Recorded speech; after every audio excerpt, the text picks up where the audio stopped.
Hello good people, salut les amis. Aujourd'hui j'attends un invité de marque, puisqu'il s'agit d'un des meilleurs pizzaiolos de France, Pascal Innamorato. Ce mec c'est une bête, il faut voir ce qu'il fait, ses pizzas, c'est du grand art, c'est de la gastronomie. Il va nous faire partager sa science de la pizza, sa science de la pâte. On l'attend avec impatience, il va bientôt arriver.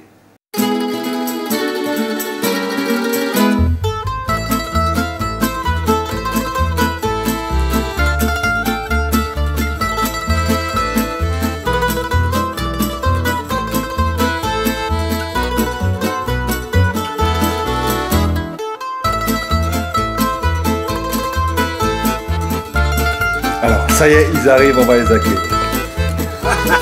Ça commence déjà. Ça filme déjà, Nathalie. Luna. Luna. Voilà, alors avec Pascal, donc on va se lancer dans la pizza. Il va nous on va faire une pizza napolitaine, tu m'as dit. On va faire plutôt une pizza de tradition. Donc ouais. La pâte à pizza de tradition napolitaine. Qu'est-ce qu'elle a de particulier en fait cette pâte? La pizza napolitaine, c'est une pizza la pâte à pizza n'a pas d'huile d'olive dedans. Pas d'huile d'olive. Voilà, et on utilise de la levure fraîche et on a une maturation très courte. Voilà. D'accord. Allez, c'est parti. Donc, pour faire le levain, en fait, je vais mettre à peu près les 3/4 de l'eau dans mon récipient. La levure, le sucre et une petite partie de la farine. D'accord. Alors le sucre, il va quoi? Il va un petit peu en fait, activer voilà, le sucre va activer la levure pour que on ait une activation des levures qui se fasse le plus rapidement possible. Donc l'avantage de cette pâte, c'est un circuit court, quoi. C'est ça.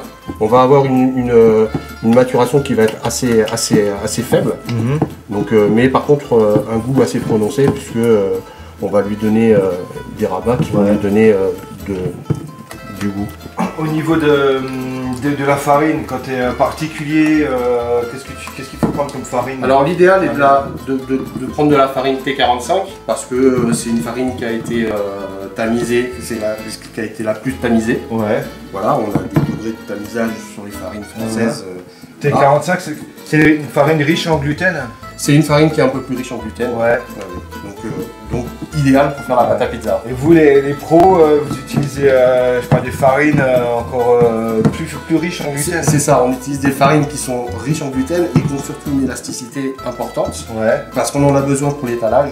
Pour moi, à mon niveau, on utilise des farines de caractère, avec beaucoup de protéines, parce qu'une maturation très longue au froid. Il m'a dit qu'ils ont leur pâte, ils vont jusqu'à 5 jours. Il faut 5 jours pour faire leur pâte à pizza, donc un travail en direct, quoi. On mélange tous les ingrédients. C'est ça. Une pousse, c'est ça. Voilà, on laisse pointer, on appelle ça le pointage en fait. Et pas de rabat du tout, enfin à part le premier rabat en fait qu'on fait pour couler la pâte. Et une fois qu'on a fait ça, on fait les petites boules, on les met dans des bacs à pâtons et on les met au frais, couverts. Pendant 5 jours, on n'y touche pas à 4 degrés. Oui, pâton. Ouais, c'est ça, c'est le pâton. Donc 4-5 jours à 5 degrés, c'est bon à savoir. Hein. Et donc voilà, le levain, il est prêt là. Et là on va le laisser. Voilà, là on va le laisser. Le levain, on va le laisser dans un endroit à peu près à une température de 25, voilà, 26 degrés pendant à peu près une demi-heure. Ouais. Dans un endroit à peu près. J'ai une question technique. Technique, oui. Est-ce que tu peux faire un plan sur les chaussures de Pascal? Les fameuses chaussures collector. Tout le monde me dit que je suis sorti les du bowling. pompes jouent un rôle sur la fabrication de la pâte. Absolument pas. Ça c'est comme le port du bikini sur les plages, ça favorise pas. On n'a pas dit ce qu'on faisait comme pizza en fait, on a parlé de la pâte, mais on va faire une margarita, c'est la meilleure des pizzas au monde. Ouais, la margarita, d'accord. Pour moi, il y a la pizza. Donc, margarita, c'est c'est aux couleurs de l'Italie. Ouais. Donc rouge, la tomate, blanc, la mozzarella et le vert du basilic. Elle a été créée pour la reine Marguerite. D'accord. Par un boulanger qui s'appelle Raffaello Esposito. Ok. Donc il l'a créée exprès pour elle. Génial. Et c'est pour ça qu'elles sont calées aux couleurs de l'Italie. Et c'est important parce qu'en fait, beaucoup de pizzaiolos qu'on voit un peu partout, les gens ne vont mettre des olives, ils vont mettre de l'origan, mais ils ne respectent pas cette tradition. Alors, après, au niveau, tu m'as ramené de la tomate là. Ouais. Et donc c'est des tomates... De la colline. De la colline, c'est quoi? C'est de la C'est la petite tomate, ouais, c'est des petites tomates cerises en fait. Pour faire la sauce tomate, il faut utiliser de la très très bonne tomate. Ouais. Alors, si on a la chance d'avoir des tomates mûres dans son jardin, on fait sa propre sauce tomate. Il faut savoir qu'en fait la tomate, il ne faut pas qu'elle ait d'adjonction. Donc en fait, on veut du goût de tomate. Donc on va mettre de la tomate, du sel, un petit peu d'huile d'olive, et c'est tout. Donc là, en fait, on va juste mettre un petit peu de sel. Plutôt commis, hein, c'est moi le commis. Vas-y, voilà, un tout petit peu, ouais, encore un peu plus, salé un peu quand même. Voilà, et un petit filet d'huile d'olive. Un filet. Ouais. Top. Voilà, ça va suffire, pas trop. Voilà, on va écraser ça un peu à la main, parce qu'on aime bien travailler avec nos doigts. Ouais, mais la main, on l'oublie, mais c'est l'outil le plus perfectionné dans l'univers. C'est ça, hein. En fait, on remplace tout par des machines, mais de temps en temps, c'est bien d'utiliser ses mains. En fait, et ça, on va la réserver un tout petit peu. Voilà. En fait, ce qui est très important quand vous achetez de la mozzarella di bufala, Campana, c'est ce petit logo-là. Le petit logo-là, en fait, il prouve que c'est vraiment du lait de bufflone qui a été utilisé. On a notre levain, en fait, on voit bien qu'il y a plein de petites bulles qui se sont faites à l'intérieur, donc la levure, elle commence à le travailler. Elle bosse un peu, elle fait son travail, il faut qu'elle se développe un peu. Donc on va la mettre dans une grande bassine. Ce sera beaucoup plus facile. Pas besoin de machine, pas besoin de batteur. Non, je pense que on peut, bien sûr, on peut utiliser un batteur pour faire ça. C'est pas interdit. Après, moi je dis, moi j'aime le toucher de la pâte, j'aime sentir la pâte dans mes mains. Donc je me dis, il faut mettre le sel. Il faut mettre le sel dedans. Dans l'eau, il faut le diluer un petit peu. D'accord. Bien sûr, là, on dit toujours oui, il faut pas mettre le sel en contact direct avec la levure. Ça, tu me l'as appris dans tes vidéos. Baroque, tu me l'as dit. Le sel, contact direct avec la levure fraîche. Voilà. Et là, en fait, on n'a plus de contact direct, donc on peut mettre le sel dans l'eau et l'insérer directement. Hop. Et la farine. Et là, on incorpore tout doucement. Et combien de temps tu vas travailler cette pâte? L'idéal, c'est de la travailler à peu près 10 minutes pour lui donner du corps, la lisser. Donc le fait de travailler la pâte, ça fait ressortir... Ça va faire ressortir le gluten. On va avoir une pâte qui va être bien lisse, bien homogène et qui sera bien élastique. Donc là, tu phrases. Donc phraser. T'écrases, tu pousses. On écrase bien en pouce. On écrase bien en pouce. Et une fois que la pâte, au bout de 10 minutes, tu laisses encore reposer la pâte? Là, on va la laisser reposer après pendant bien facilement une bonne demi-heure. Pour qu'elle commence à prendre un peu de volume. On va la casser, on va faire un rabat, on appelle ça un rabat. C'est de lui redonner un petit peu de corps. Pareil, après on va la relaisser encore pousser en boule. Une fois que les boules seront faites, on les laisse monter, on les laisse pousser. Et puis après on étale et on mange. Je m'arrête, j'ai plus besoin du bol en fait. Ouais, d'accord. Donc je le mets, ce sera plus facile pour continuer le phrasage. D'accord. Donc Pascal, pour résumer, 10 minutes de pétrissage, une demi-heure de pousse. C'est ça. À température ambiante. C'est ça. La première pousse. Ouais. Ensuite on fait un rabat. C'est ça. Ensuite on relaisse encore pousser à peu près 10 minutes. Encore 10 minutes de pousse. Voilà. Là on détaille les boules. Et après encore une bonne heure de pousse. Ok, donc finalement ça peut être presque 3 pouces. On a ça, on a à peu près 3 pouces plus. Donc, on favorise le travail des levures. Quoi. Exactement. De toute façon, est-ce que tu peux par exemple garder cette pâte au frigo pour le lendemain? Si vous utilisez une farine type 45, vous pouvez très bien la mettre au frigo pour le lendemain, même le surlendemain. Alors encore plus de goût. Ça aura une fermentation lente. Exactement. Travail au ralenti. Et là, c'est encore mieux, tu me dis, plus de goût, plus de goût parce que la maturation va donner du goût, et on va avoir de l'alcool éthylique qui va se développer. Et l'alcool, on aime ça? Bien sûr. Nous, on a des bons vins. J'essaie de soutirer un maximum d'informations, n'est-ce pas?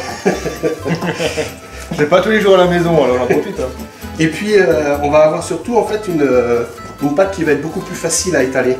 Ouais, il y aura l'élasticité va se détendre un peu et on va avoir quelque chose de simple. Tu sais, Alain, je pense qu'il faudrait que tu sentes un petit peu la texture de la pâte dans ta main. Ouais. Non mais Je vais te le proposer. Alors, on fera ça demain. Alors, dis-moi Pascal, moi je croyais que dans la pâte à pizza on mettait de l'huile d'olive. Alors on met de l'huile d'olive pour certains empattements, mais l'empattement napolitain, lui, n'en a pas. Alors je vais t'arrêter là. Oui, parce qu'en fait tu la déchires trop là. Ah, en fait il ne faut pas la déchirer. En fait, il faut vraiment uniquement la travailler sans lui déchirer la texture en fait. D'accord, je l'ai tiré de trop. En fait toi tu fais un phrasage de pâtissier. Donc en fait tu tires genre dessus. En fait nous ce qu'on veut c'est un pétrissage. D'accord. En fait, donc en fait on la pétrit plutôt que de la phraser. On appelle ça phrasage au départ mais en fait c'est juste le phrasage en fait c'est juste. Aussi que j'essaie quoi. Alors en fait ce qu'il faut en fait c'est essayer de le sentir à la main, on va avoir une pâte qui va être bien homogène. Là elle commence à être bien. Et surtout une température. Ah ouais, la température de la pâte. Voilà. L'idéal en fait, température de sortie, c'est entre 22 et 24 degrés. Ou entre 24 et 26 pour certaines pâtes. Mais voilà, on est entre, on va dire 22 et 25, c'est bien. La température en fait, c'est toujours très très important. J'arrive pas à faire ton geste exact. En fait, ne tire pas en fait, tu fais juste des rabats, tu fais des rabats et tu pousses, c'est tout. Voilà. Les boulangers, ils tapent la pâte comme ça. Comme ça là. Voilà. Là, je pense qu'on va être bien parce que moi, la texture, je sais qu'elle est bien et je sais qu'elle est chaude. Donc, on va. Si tu as un thermomètre, je veux bien qu'on prenne la température à cœur. Voilà, 26 degrés là. 26, 27. Ouais. C'est bien. C'est bien. Voilà, en dessous, c'est un tout petit peu mieux. Ouais. Mais là, voilà, 27. Si c'est trop chaud, il se passe quoi? Les levures ça va aller un petit peu trop vite. Ça travaille différemment. En température, ouais. Donc voilà, il faut pas non plus trop pousser. 28 degrés. D'accord. Mais voilà, là c'est bien. Pour une première fois, c'est bien là, pour une première fois. Merci. Merci, chef. Merci, pardon. Donc là, Pascal, je filme la pâte au contact. Voilà, pas trop serré, non, pas trop serré, voilà, on va comme ça. lui laisser en fait il faut qu'elle ait un peu de volume pour s'étaler. Voilà. Donc on veut, mais on veut pas qu'elle croûte, donc on la laisse en film, voilà, comme ça. Ok. Et là, pendant une bonne demi-heure. On a dit une bonne demi-heure. Voilà, nous on peut aller boire l'apéro maintenant. Allez. Donc là, on a une demi-heure, trois quarts d'heure de un apéro, de quoi. Un petit apéro, et puisqu'on a pris l'apéro quand même. Ça se voit pas. Donc là, en fait, on va lui redonner un petit peu de corps. Donc on va lui faire un petit rabat, en fait, juste comme ça. On voit bien que la pâte, elle est super souple. Ouais. C'est détendu, hein. Ouais, tu vois, là, quand on appuie dessus, en fait, elle revient pas tout de suite, quoi. Donc là, on est bien, c'est super bien, ça. Donc là, voilà, on va lui donner un petit peu de corps. Elle a une belle texture. Elle est bien lisse. Ça me rappelle... Oui, c'est ça. Ouais. Donc d'ailleurs, chaque pizzaiolo, à la fin de sa pâte, hein, donc on a des gros pâtons, en fait, on claque un peu... une petite fessée. Hein, voilà, une petite fessée. Donc tu vois, regarde, toutes les petites bulles. Voilà, donc ça c'est bien, ça que le travail commence bien à se faire en fait, hein, c'est ce qu'on veut. En fait, que le travail se fasse. Mine de rien, on a discuté, mais je lui ai quand même donné un petit peu de rabat, hein, quand même. On voit qu'elle est beaucoup plus... elle reprend du corps. Voilà. Donc là, on la laisse encore 10 minutes, un quart d'heure. Comme on a dit, ouais. Voilà. On va la refilmer pour lui redonner encore un petit peu de corps. Et on va prendre un petit apéro, quoi, un quart d'heure. Deuxième apéro. Voilà, on a un petit quart d'heure de repos supplémentaire. Donc là, on va enlever le film et ce qu'on va faire, c'est qu'on va faire des boules. Alors, à ce niveau-là, en fait, maintenant, on va faire des petits pâtons de la taille de ce qu'on veut pour faire une pizza. Je redis pas oui, pardon, parce que j'ai déjà fait à plusieurs reprises, n'est-ce pas? Donc en fait, on va étirer un petit peu la pâte. Ouais. On va peser à peu près 250 grammes. Et après? Et là, il faut couler. Boulage traditionnel. Voilà. Donc, comme pour une brioche, ce qu'on fait surtout, c'est on va pas la casser. Est-ce que tu fais ça? Voilà, ouais, mais moi je le fais, en fait je le fais ou comme ça, ou alors pour que ça se voit bien à la vidéo en fait. Ce qu'il faut surtout, c'est pas la déchirer. Ouais, pas casser les fibres. Donc en fait on va pousser, on va lui donner un pli là, on va faire un quart de tour, on va pousser, on va lui donner un pli.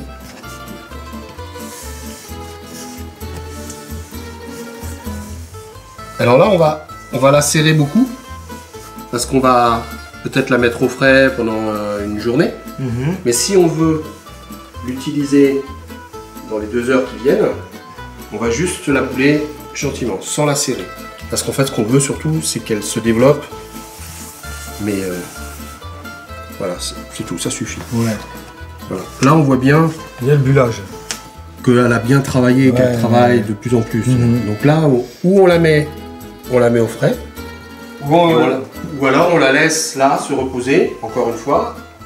On filme. Et là, on laisse pousser pendant une bonne heure et demie, 2 heures. D'accord. Pour que on puisse l'utiliser, pour qu'elle soit vraiment à maturation. Et si tu la mets au frigo, donc on peut la laisser 3 heures. Demain, après-demain. Et ben maintenant, on va passer. On se revoit. Bon, 1h30. Ouais, 1h30, Donc, ouais. le temps de 2-3 apéros. C'est ça, 3 apéros. Voilà, et puis on se revoit. Et puis on se revoit pour l'étalage et puis le goûtage surtout. Parce que après l'apéro, on va falloir manger. Après il faut éponger tout ça. Voilà. Ouais, c'est pas vrai, on boit que de l'eau. Hein. Jamais d'alcool. Jamais, au grand jamais. Ouh là là. Une fois que la pâte elle est à maturation, gonflée, tout ce qu'il faut, en fait on la sort, on la met sur un petit lit de farine. Un peu beaucoup. Ouais. Ça c'est pour l'étalage, c'est beaucoup plus facile parce qu'on n'étale pas au rouleau. On n'étale pas au rouleau. Voilà, on va étaler à la main. Toi, Pourquoi on étale à la main? ouais. En fait, pour éviter de perdre tout ce que la levure a fait. Alors, on veut garder un maximum de bulles à l'intérieur. Je vais garder le gaz. Qu'il y a à l'intérieur. D'accord. Pour C'est le goût. voilà, et puis bon, la texture sera. Au niveau des fibres aussi, Ça va rester croustillant et moelleux.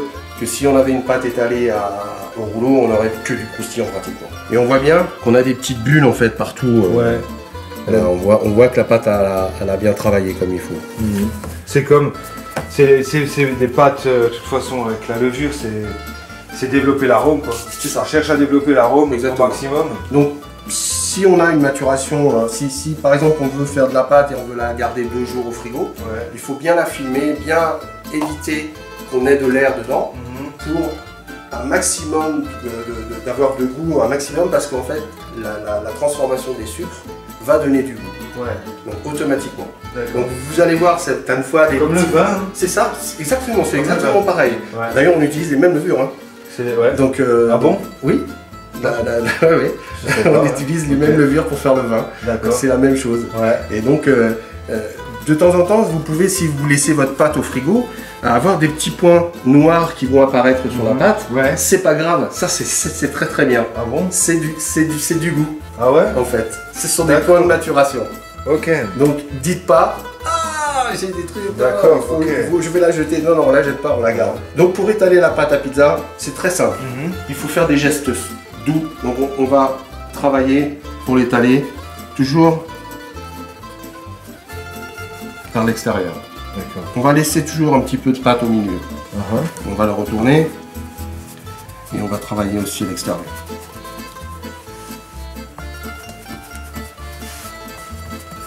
On voit, il y a quelques dizaines de milliers de pizzas qui sont passées dans ses mains.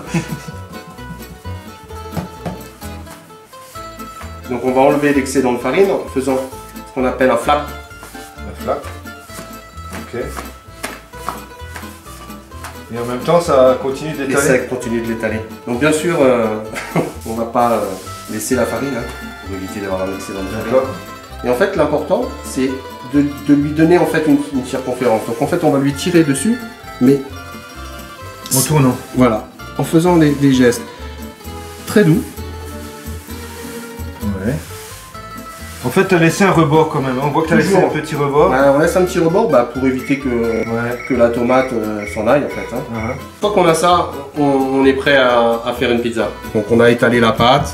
Je peux essayer? Bien sûr, il faut étaler sur les côtés. Déjà, je peux la retourner? Tu la retournes en fait. Hop, tu recommences. Donc je laisse un petit peu de pâte Voilà, au milieu. voilà, et puis parce qu'on va tirer dessus après, ça va. Voilà, tu peux tourner un petit peu à chaque fois. Je passe pas au milieu. Si, tu peux appuyer un Si. petit peu. Je continue. Et après, je fais le flap. Voilà, là tu peux flapper là. Je peux flapper, là? Ouais, tu peux flapper. Hey, ma che bella, voilà la pizza. Mamma mia. Bon, maintenant il va falloir Je sais encore dire un truc, mais je vais pas le dire. Il va C'est ma fond couleur, mais ça je... Non, ne dis pas. je le dis pas. Je le dis pas. Voilà. Maintenant il va falloir que. Et maintenant, alors non, je repose à côté. Voilà, il faut enlever la farine.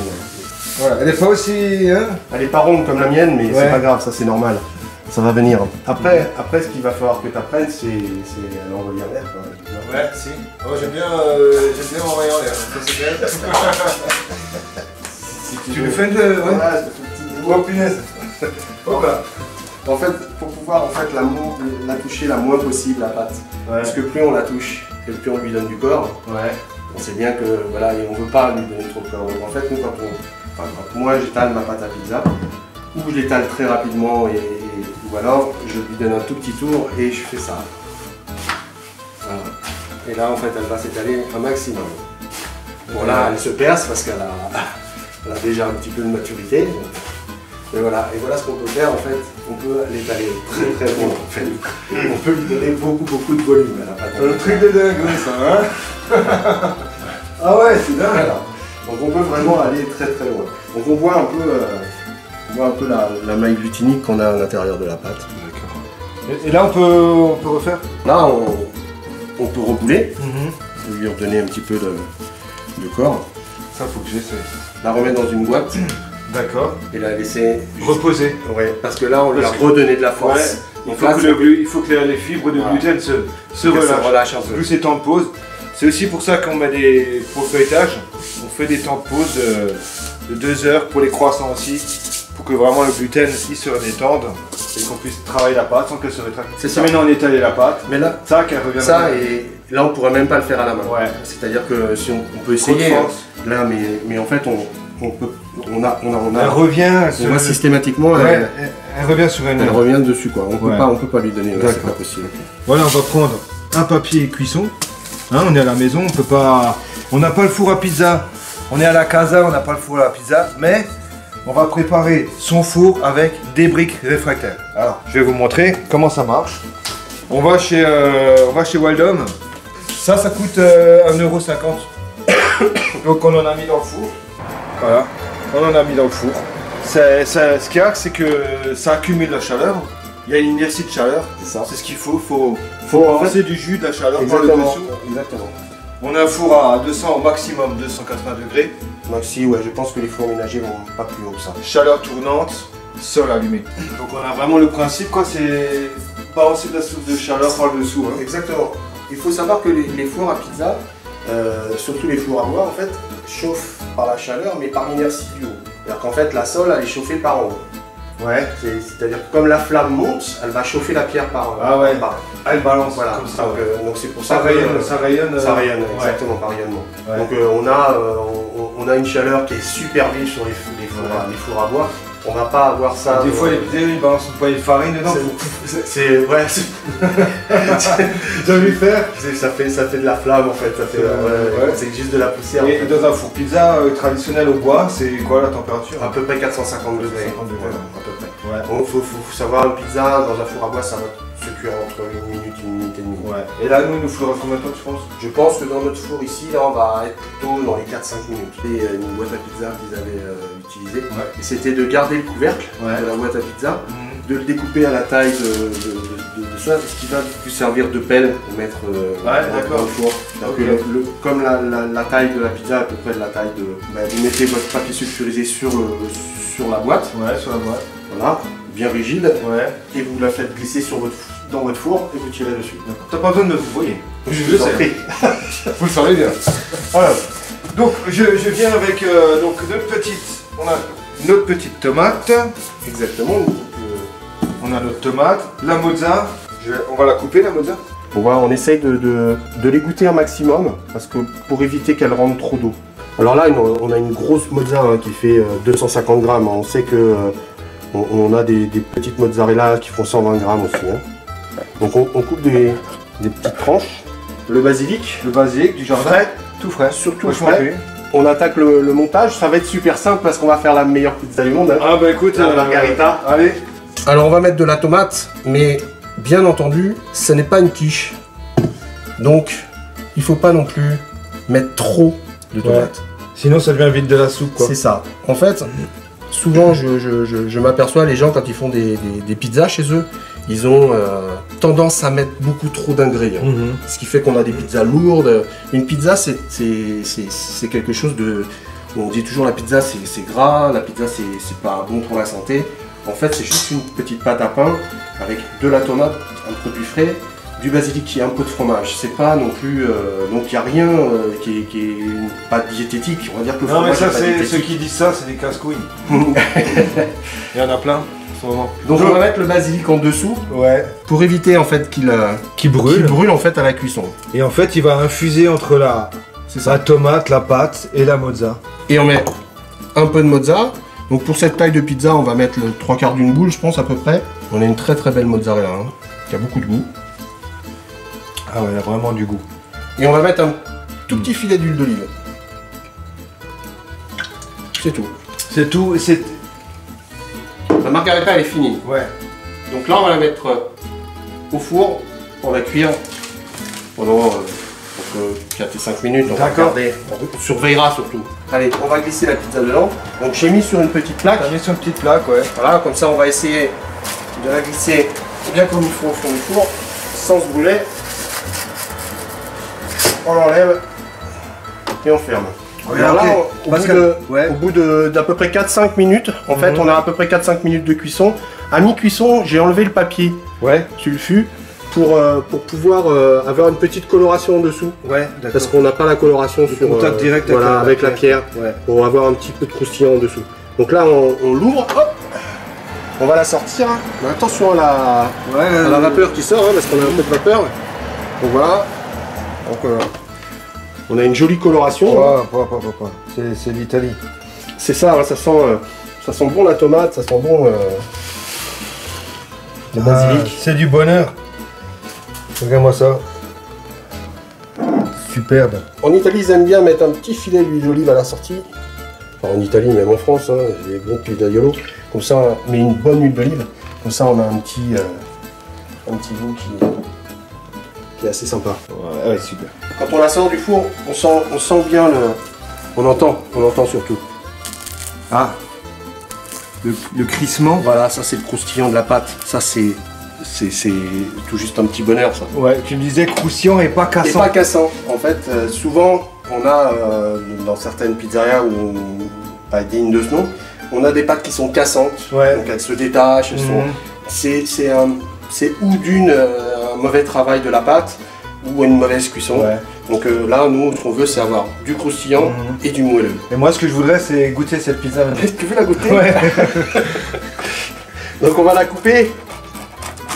Donc on entend ça croustille. En Ça fait, croustille vraiment à l'intérieur. Et alors, voilà, super bien. C'est qu'on voit bien en fait des petites alvéoles. Il faut savoir que la pâte à pizza, c'est du pain. Hein. Donc quand on mange du bon pain, ben, on a du croustillant, on a du moelleux, et c'est ce qu'on recherche et du goût. Allez, je me lance, hein. allez, moi je te suis. Bon, je prends pas grand risque, hein. Je te suis quand même. Hein. On a Et t'as vu en dessous là, hein, bien coloré, vraiment ce qu'il faut. Moi je souffle. Eh, jeans. Gin. Je souffle parce que c'est chaud.